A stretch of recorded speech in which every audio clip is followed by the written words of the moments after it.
Hey guys, welcome to Red's Projects. Today, we're just going to talk about the XG a little bit before it hits the dyno next, and just discuss a couple things that went right and a couple things that went wrong.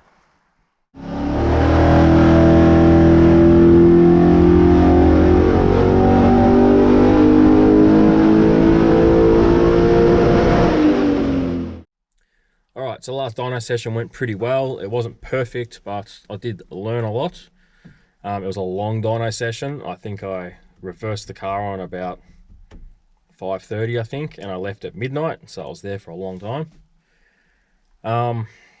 Just a quick reminder of what happened. I did a bunch of NA runs to start with to double check the NA timing before I started. I made a bunch of runs to make sure that the retards were working and everything nitrous side was working before I sprayed it.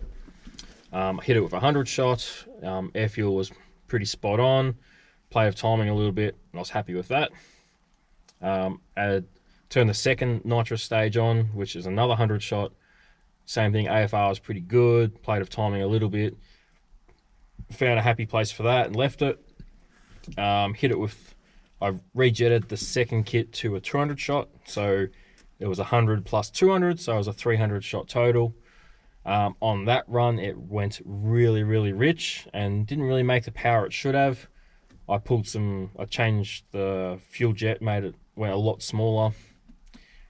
Still way too rich. I went a little bit smaller again, pulled some fuel pressure out, and it got better, but it still was very rich, and still a little bit down on power. Alright, so first potential issue. I'm going to put the dyno graph up to show you.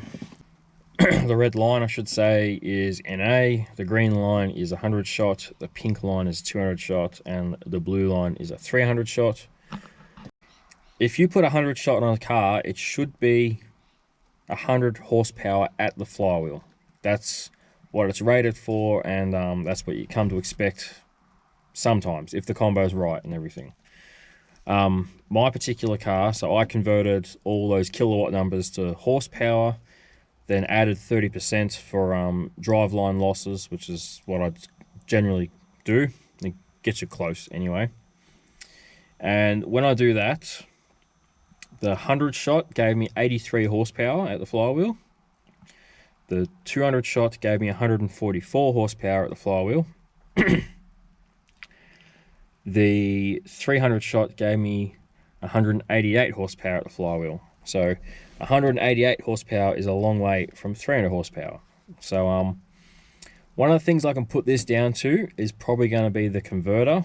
I think that with the extra torque and power that the motor's making on nitrous, it's pushing through the converter. You can clearly see this on the graph. I'll put it back up for you.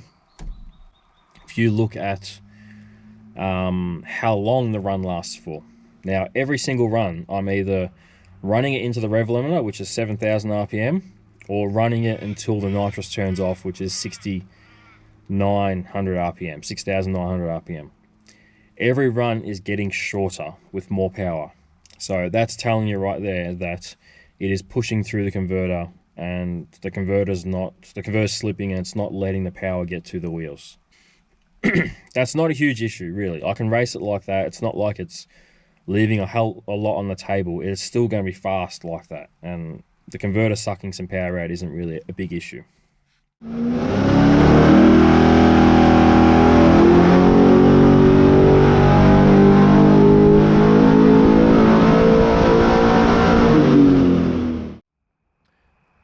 Alright, so potentially another issue I've come across. I'm going to put that dyno sheet back up for you. If you have a look between the pink line, which is a 200 shot, and the blue line, which is a 300 shot, you can see it doesn't pick up much power. Compared to the other shots, going from 200 to 300 didn't really pick up much. And that's also the 300 shot is the one that went really rich. So that's kind of telling me that I'm putting the right amount of fuel in and not enough nitrous. So that tells me there's potentially a restriction in the feed to the solenoids that I've put together. And I think I found the restriction. So if you go and buy a NOS cheater kit. It'll be a single, not a double like this one, but it'll have these big solenoids, and it will have a big long -4 line that runs from the bottle straight to the solenoid. No interruptions, nothing, just one line from there to there. I've got a -4 line running from the bottle to the purge solenoid. I've got a couple of interruptions in it, which may be affecting it, maybe not. And then right here, I split it from a -4 to two -3 lines. So I think potentially I shouldn't have done that, because this section of -3 would be restricting the nitrous getting to the solenoid. And I have got some photos. I've pulled this fitting apart, and the part of the fitting that goes inside the line, it's the smallest part of the fitting. The inside diameter is very, very small. It is almost the same size as the jet itself.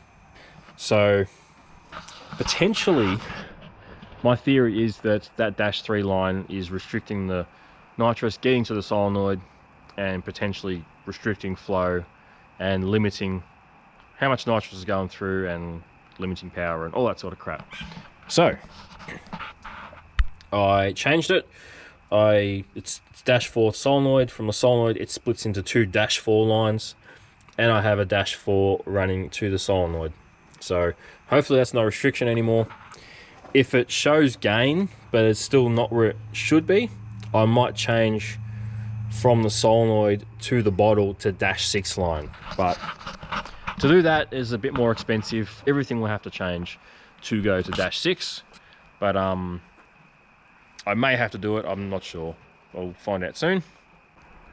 But yeah, I think I had a restriction up here with this wire. I didn't really think about it at the time, but that solenoid really needs a -4 line from the bottle.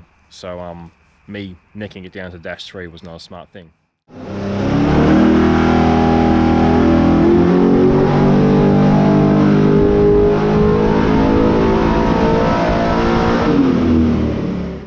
Another issue I had on the dyno was my purge stopped working halfway through the night. I've checked it and everything. The purge itself was fine. It was actually the button I've got on the dash, which I've changed it already. I did have one of these little buttons for it. This is my transbrake button. But the purge button I did not have a relay for. I just had power running to it and had power going to the solenoid itself. And I think it just burnt the plug out, the button out, sorry. Whereas my transbrake button has got a relay and there's no real current going through this, so this should be fine, I hope. But for now, I've just got a toggle switch that I'll just purge and turn on and off. I know that switch will handle a bit of amps, so that should be fine.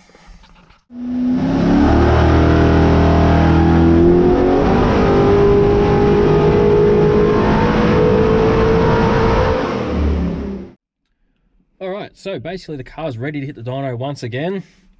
The only thing stopping me is empty bottles, as usual. But the guy that filled the bottles last time, he's about an hour away from me, and he can probably do them again for me, so that's no big issue. There's also someone really close to my work that apparently is starting to fill bottles, and that would be even better, because I can go there on my lunch break and have bottles filled. So that's exciting as well.